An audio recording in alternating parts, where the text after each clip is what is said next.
Hey guys, today I have a very special video for you. I'm going to talk about this Gestapo badge and also the American who brought it back from the war. And you're going to love it.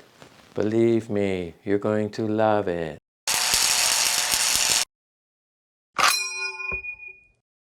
Okay, we've already done at least 2 videos on these Gestapo discs. They also have Crypto discs, which are the criminal police. The Gestapo discs are a little more popular and a little more rare for obvious reasons. I'll talk a little bit about this one because even though I've shown them to you before, they're all a little bit different. This is actually a very early one. I think there's over 10,000 of them, and this is number 3,000. So it's got a little bit of corrosion to it. The reason they're so rare is pretty obvious. If you were a Gestapo agent and you were captured at the end of the war, especially by the Russians, you may not want to have this disc on you. So you would not have a uniform per se, but you would get rid of anything that showed that you were in the Gestapo, and certainly these were many times thrown in a river. This one, however, came back with this GI, Ludwig Krause. Now, he is an American GI, but he was born in Germany and stayed there until Kristallnacht. I'll say a little bit more about that, but let's stay on topic. This one is made of nickel and therefore non-magnetic. I don't think this chain is original because it seems to be a different material, but this is made of nickel and therefore if you put a magnet on it, it won't stick. Now, I had another one that was in the mid-range and it was about half and half nickel and half other metals.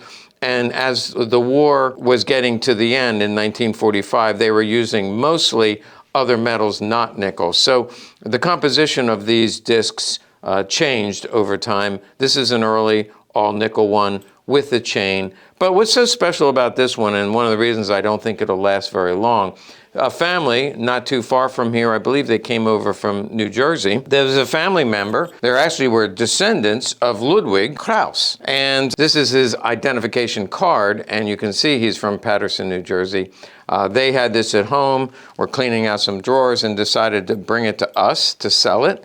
And they brought us a picture of Ludwig. Now, I'm going to call him Lou because he looks like a Lou to me. I can see here some of his battle ribbons, and also he was a marksman, I believe, on the M1 carbine. There you see the 8 with the arrow through it, which is 8th Army. He was a corporal, technical unit, which just means it was non-combat. And in fact, he spoke fluent German, better German than English. And therefore, his technical unit, he was an interpreter. And I could study this photograph all day long. Just because it tells me so much about this guy. So what he would do, because his German was so good, he would go among the prisoners and just start having a friendly chat. Now you can see it's the same guy. He's a little bit younger here. You see he's a corporal. There's that badge right here. And then the 8th Army. And you see he's surrounded by German soldiers. They're way up here and he's way down there, looking down on them. They may or may not know that he was Jewish. Now, the last name Krause, I don't think is particularly Jewish. So at least on his mother's side, he was Jewish because they stayed in Germany as long as they could. The family said they came to the United States right after Kristallnacht. So that was when the Nazis, the SA, went through cities and towns throughout Germany, and they broke windows of all the shops of the Jewish people. And it was at that time that Ludwig's mother said, "I've had enough, we're out of here." And they moved to the United States, somewhere in New Jersey. Then when the war started, he joined on the American side and very quickly then became an interpreter. So his job is to mingle with these guys. And you can just imagine their surprise when he speaks perfect German. And he knows all the phrases. He knows what street the theater, on Main Street where the theater is. And they go, oh, yeah, how do you know all that? So he grew up, and certainly as a teenager and a young man, he lived in Germany. He would then mingle with the prisoners and get information like, oh, well, how's the food? Well, we don't have any food. Oh, what happened to this unit? Well, we lost about... He would just get them to chat, but he'd learn about supplies, what they're running low on, how many reinforcements are coming in. So he gained a lot of information from the prisoners. Okay, I mentioned I could look at this forever just because he was 5'6", by the way. I'm sure he's not carrying a gun because they pretty much could overwhelm him. But they're all smiling and chatting, having a good time. He's smiling. And of course, that's his job, to get them to loosen up, maybe even offer him a few beers and get them talking. But he also had this.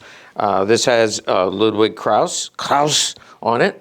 This is the area he's from. Now, here's a map, and you can see that it's in northern Germany, not too far from Hamburg and just above Berlin.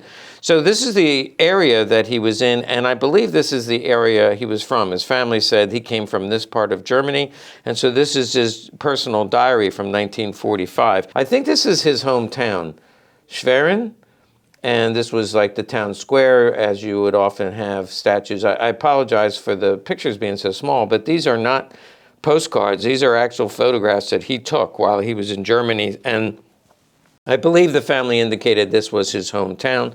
He also mentions 5 Reichsmarks. They're totally worthless now. Some more German money. Well, it says military money. Well, I guess that's worth something. This is military money, I guess what they gave him to spend money in town. This is also from his hometown. All roads point to victory is his point, but that is telling him where, this way to Rome, this way to Patterson, New Jersey. This I thought was interesting. He must have rubbed shoulders with some of the Russian soldiers. They were giving out these pamphlets. So I then, with his stuff, was a translation, and it says, "Listen to what your comrades tell you." So this is the Germans dropping these leaflets onto the Russians, or distributing them to the Russians, trying to get the Russians to surrender. And it says, "We were driven into battle. This is testimony of one of your comrades." I'm sure it's from, this is from Goebbels, because it has to be the propaganda ministry. "We had one loss followed another. After 5 days of battle, our regiment was actually no more than one company. We begged for food from peasants. We often marched tens of kilometers without receiving any food." Basically, they're complaining about their conditions, trying to get the Germans to go, "Yeah, this sucks. Let's go someplace else." I love this little phrase, because, even today, if you say, well, "I'm going to be seen by a German doctor," you feel like you're in good hands. And don't mean to be too offensive, but the Russians, somehow I think the Russian doctors in the Russian army, if you had a wound on your leg, they're cutting off your leg. I think their point here is surrender to the Germans. I am now in a German hospital where German doctors are treating us and Russian nurses are caring for us. So what better combination than a German doctor and a Russian nurse? Then the bottom part of it, they actually tell you how to surrender. And it says, "You can cross without a pass. Just raise both your hands and shout, 'Stalin kaput,' or 'bayonets into the ground.'" That must have been a phrase to say, "I surrender."